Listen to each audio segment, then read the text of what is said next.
Matanong ko lang, yung agency mo ba nag-ooperate pa ngayon o sarado na? Ay, hindi na ito problema yon. Tatanong lang ako kung nag-ooperate pa ba o... It's not your problem, sir. Hindi nga po, tinatanong lang kita. Hindi ko nga po problema yan. Oo, Nagtatanong lang ako. Ay, nasa Manila ho kami. Ayun! So kayo'y nag-ooperate pa. Bali po ma'am, Surety Grand Lock Security Agency po yung pangalan ng agency namin. Last 2019 to 2020 po siya naghawak. Bali po, anong mga previous months, kasi nag-check po ako ng aking benefits through online po. Wala po talaga, kaya nirereklamo namin doon sa company namin. Last update po namin, sir, parang hindi na po sila nag-ooperate.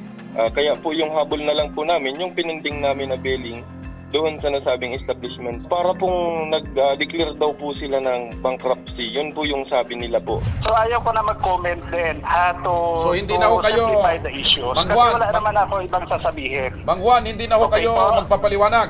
Ay, hindi na po ako magpaliwanag kasi yun na yung, yun na yung sinabi ng tao ko. Matanong ko lang, yung agency mo ba nag-ooperate pa ngayon o sarado na?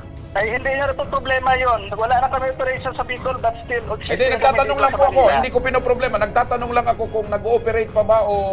It's not your problem, sir. I refuse to Hindi ko answer nga that po pinoproblema. query. Tinatanong lang kita, Ay, Mang Juan. Pasensya na po, ha?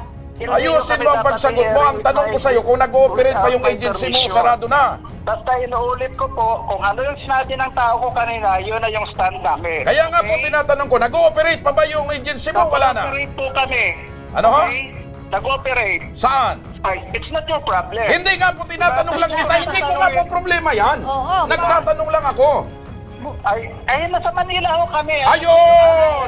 So kayo'y nag-ooperate pa. Si kaso po namin dyan since last year pa nag-uusap kami. In fact, we had a final meeting with them sometimes in November. We are in constant coordination with LCC. Bigyan natin ng enough time si LCC kasi Ayun. sabi ko, marami din silang inaasikaso na ganitong issues with other agencies. Yun po. Sasamahan ka namin sa DOLE para at least partner, yung mga benepisyong ito partner, ma-identify ng DOLE kung ano ba yung mga benepisyong hinahabol ninyo. Aalalayan ka ng team namin Igbideo at yung mga kasama mo para formal na makapagsampa ng kaukulang reklamo nang sa ganun ay mapabilis-bilis yung pag-aksyon nila. Maraming salamat po sa inyo po, sir, kay Congressman Saldico po,